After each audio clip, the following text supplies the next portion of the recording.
Irmãos e irmãs, a paz do Senhor Jesus Cristo.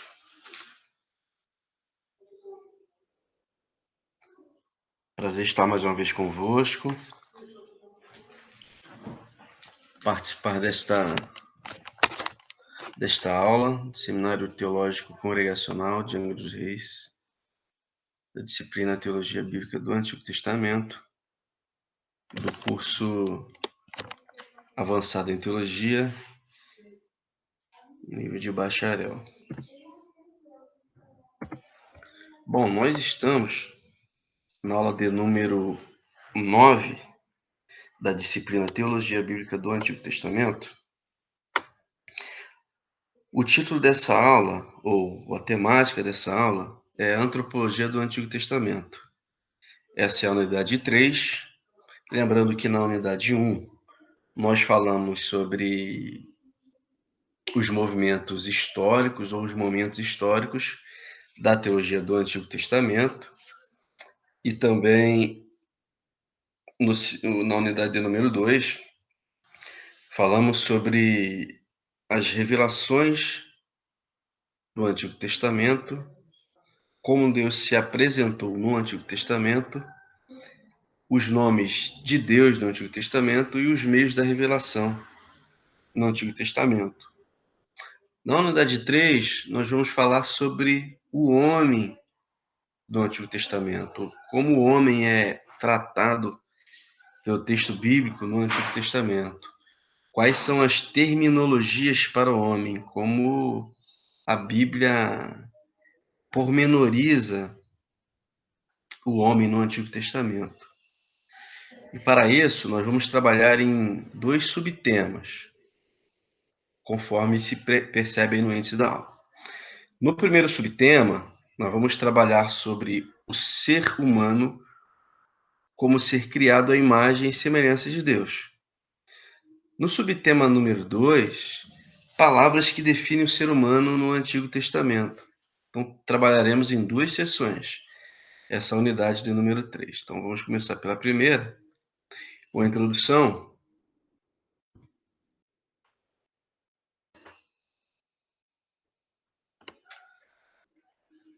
Alguns teólogos do Antigo Testamento que introduzem essa unidade falando a respeito do homem. Conforme o nosso material, para os teólogos do Antigo Testamento, o ponto de partida para o estudo antropológico dos hebreus é o livro de Josh Pedersen, publicado no início do século XX, 1920, chamado Israel, It's the Life and Culture, onde introduz o conceito de Nefesh para mostrar a unidade do ser humano e sua ligação a uma estrutura social. Então, Nefesh, conforme veremos mais adiante, é um nome hebraico que fala sobre o homem ou o conceito de homem enquanto estrutura social no Antigo Testamento. Uma das melhores contribuições para o estudo da antropologia do Antigo Testamento é a obra de Hans W. Wolff, lançado na Alemanha em 1973. Wolff, discípulo de Von Hed, acentua que é possível compreender as ideias de Israel sobre o homem a partir das características especiais de sua fé. Disso se extrai a ideia que os problemas antropológicos não podem ser tratados deixando a teologia na penumbra. Ou seja, para o Wolff, que é discípulo de Von Hed, estamos falando aqui de teólogos especialistas na temática testamentária, segundo ele, não se pode dissociar o estudo antropológico da questão teológica propriamente dita no Antigo Testamento. Ele chega a dizer, conforme veremos no parágrafo adiante, que pode haver até alguns problemas no conceito de tradução da Septuaginta, que foi a tradução do hebraico para o grego, isto é, a tradução do Antigo Testamento do hebraico, que era a língua original, né, a língua vernacular, para o grego, né, para uma outra cultura, outro idioma, mas também uma outra cultura. Conforme se percebe nesse parágrafo, Wolff faz uma crítica à helenização dos conceitos antropológicos do Antigo Testamento, conforme traduzidos na Septuaginta. Para ele, a Septuaginta espiritualizou alguns termos concretos dessa antropologia, e essa tradução chegou até nós através das versões convencionais de forma indiferenciada. Extraímos da obra de Wolff 4 conceitos importantes para estudarmos em sala de aulas: Bazar, Lev, Nefesh e Ruah. Mas antes de estudarmos esses conceitos, será preciso investigar a afirmação bíblica sobre o ser humano como criado à imagem e semelhança de Deus. Bom, o Wolff ele chega a questionar as questões de tradução. Ele fala sobre o mundo alienizado, ou da tendência de traduzir conceito original do Antigo Testamento, do hebraico, do mundo hebraico, para o mundo grego. Quando se fala sobre a crítica à helenização dos conceitos antropológicos, ele está falando sobre uma cosmovisão helênica, uma cosmovisão grega, isto do primeiro século da era cristã, pode-se assim dizer. Para tanto, ele trabalha esses 4 conceitos, que são conceitos do Antigo Testamento, do hebraico original, tendo como referência o hebraico propriamente dito, e não é tão somente o grego, que era um mundo helenizado. O perigo de haver, por exemplo, uma espécie de sincretismo, né? De uma mistura. Bom, vamos para a nossa primeira sessão. O ser humano como imagem e semelhança de Deus. Nós temos aí o livro de Jó como referência, no capítulo 4, e o versículo 18 e 19. Salmo de número 9, o verso de número 20. Jeremias 10, 22 e 23. Bom, a gente não vai conseguir ler todos os textos bíblicos que colocamos como referência, mas é importante que, à medida que você for lendo o material e ouvindo esta aula, você vai lendo. Tá? Vamos fazer aqui uma leitura no capítulo 4, verso de número 18 e 19 do livro de Jó, que diz o seguinte: se Deus não confia nos seus servos e aos seus anjos atribui loucura, quanto mais aos que habitam em casa de barro, cujo alicerce está no pó, que são facilmente esmagados como a terra. É uma espécie de referência ao homem, o tratando como uma casa, uma habitação, mas dizendo que o homem é pó, conforme diz, inclusive, no livro de Gênesis, né? Que Deus formou o homem do pó da terra. Ainda no livro de Jó, no capítulo 7, verso de número 7, diz o texto: lembra-te, ó Deus, de que a minha vida é um sopro, e os meus olhos jamais tornarão a ver a felicidade. Ainda no livro de Jó, uma outra ideia, uma outra conotação para o ser humano. Se no primeiro texto que lemos, segundo o livro de Jó, o homem é pó, aqui a sua vida é um sopro. Então nós estamos diante de duas palavras de sentidos distintos, falando a respeito do mesmo ser, que é o homem, com estruturas diferentes segundo o texto sagrado. Ainda a referência do Salmos de número 9 e o verso de número 20, diz o texto: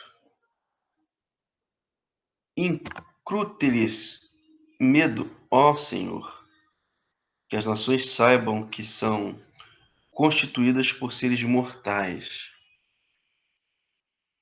Essa referência fala da finitude desse homem, que ora pó, vindo do barro, ora com a formação espiritual, ruach, né, sopro, e agora a apresentação da finitude ou da mortalidade ou da efemeridade humana. Jeremias, no capítulo 10, versos 22 e 23, conforme a referência, diz: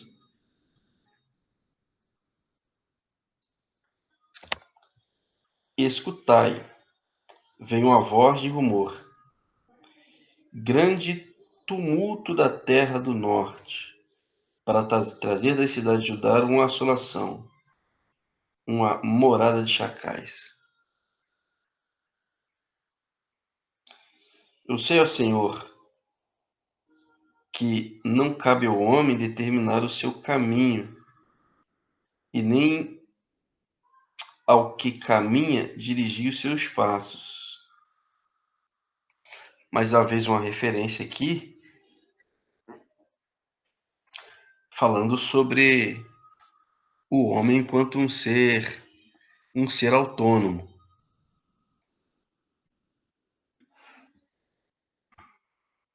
Um ser que caminha, um ser que tem vida em si mesmo. Bom, o homem como um ser criado, o homem, o que fica claro para nós aqui, ou que deve ficar claro para nós aqui, neste primeiro subtópico do tópico, é que o ser humano ele é um ser criado. Bom, o Antigo Testamento não discute a criação do ser humano. Antes, afirma tacitamente. Para Emil Brunner, o sentido de criação é o de uma distinção entre o Criador e a criatura.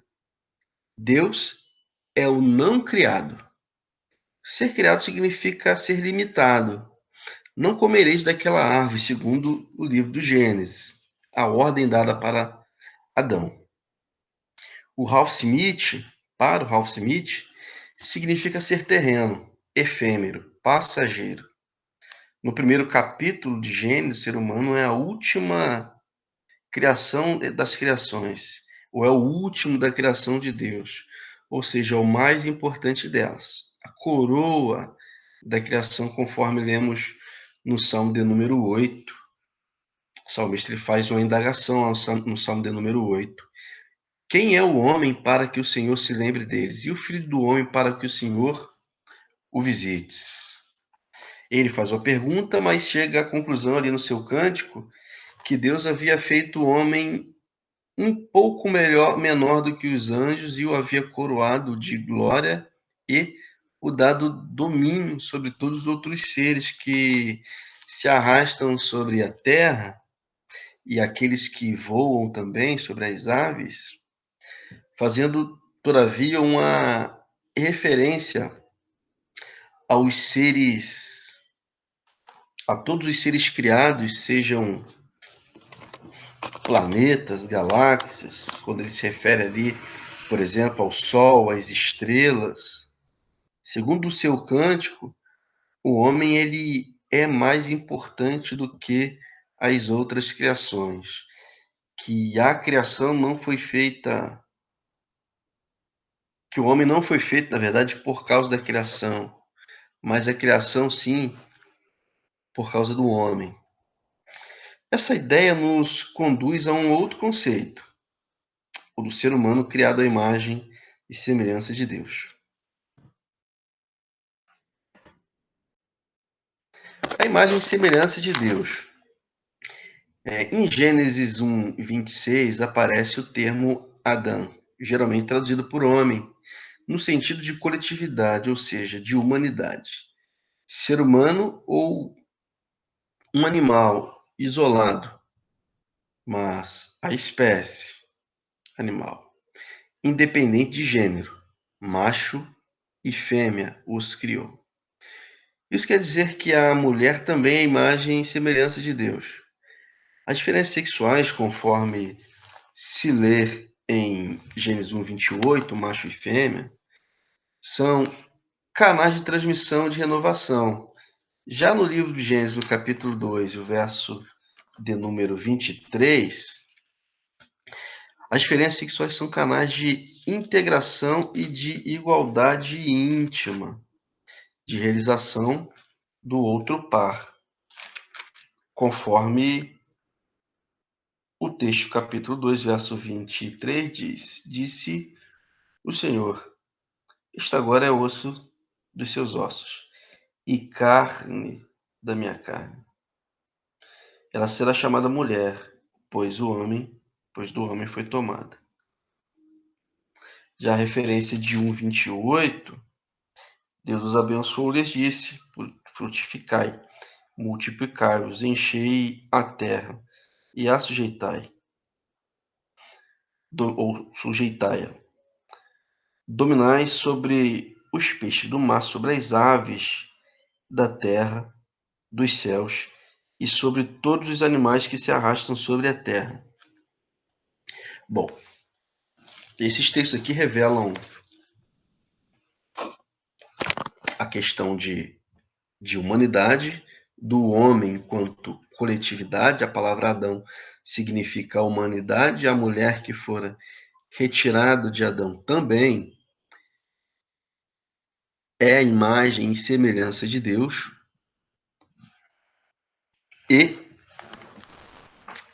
os textos que nós lemos também falam sobre as diferenças ou distinções sexuais como canais de transmissão e de renovação da vida e de integração e igualdade íntima entre os dois, ou participação de conhecimento mútuo entre eles.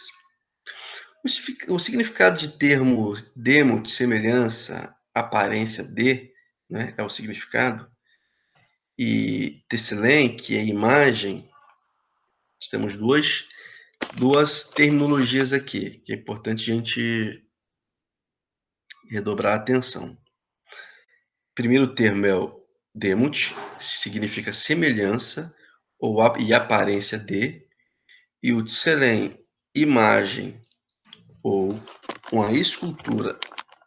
A imagem é como se olhasse para alguma coisa ou para alguém. O termo demut, semelhança ou aparência, revela como aquela imagem é, como se olhasse num espelho, como se olhasse a imagem e aquele que olhasse fizesse a revelação do que estaria diante de si. Para o Dicionário Internacional de Teologia do Antigo Testamento, esses termos aparecem juntos para que Demut possa limitar e definir o significado de Tesselen, de Tesselen. E Tesselen possa limitar e definir o Demut. Bom, como pode ser isso? Demut vem do termo dam, que significa sangue. Então, o termo demut fala sobre o ser criado. Existem tradições mesopotâmicas que falam da criação do homem a partir do sangue de um deus morto misturado à argila. Ou afirmar que Tesselen está paralelo à semelhança divina referida por Demut, a saber, a aparência corpórea do homem, e não tem qualquer relação com o sangue que corre em suas veias. Gênesis representa uma reação consistente ao ensino pagão e entra na polêmica contra a ideia divinizadora da criação, produzindo o ensino de caráter ético. Lembra quando eu falei lá do Dabhoff, que ele faz uma certa crítica à Septuaginta por conta da problemática da espiritualização? Então, mais ou menos é o que acontecia na Mesopotâmia, uma espécie de divinização do homem. Ou seja, coloca o homem como um mito e uma espécie de semideus. A gente vê isso um pouco mais claro na cultura helênica, a partir de muitos mitos, né, da mitologia grega, com muitos deuses ou semideuses, ou teantropos, né, o homem-deus, ou deuses parecidos com o homem. O texto sagrado ele revela algo diferente com relação à criação do homem, que é o homem que se parece com Deus, e não Deus que se parece com o homem. Então, nós temos dois termos aqui, que é o demut, semelhança, de aparência, ou não igual, mas semelhante, ou aparência de, e tesselen, que é a imagem. Vamos adiante. Ainda nessa sessão, o ser humano não é apenas uma imagem, mas uma imagem de semelhança,